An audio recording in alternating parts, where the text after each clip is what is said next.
Mga lods, si kuya po ay from Maykawayan, Bulacan po. Kahapon pa daw po siya naglalakad at hindi pa daw po kumakain. Lumapit po sa akin habang nasa checkpoint po kami mga lods, humingi po ng pamasahe, pauwi po ng Bulacan. Kaya ang ginawa ko mga lods, dinala ko po muna siya doon sa may MB Gotohan po para kumain muna. Para pag-uwi po niya ng Bulacan mga lods, at may laman po ang kanyang tiyan mga lods.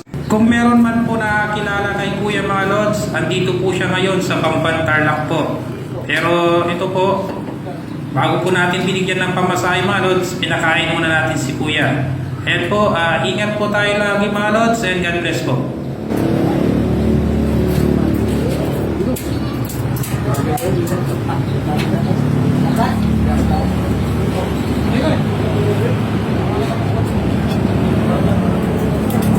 Kain ka muna bago mo eh.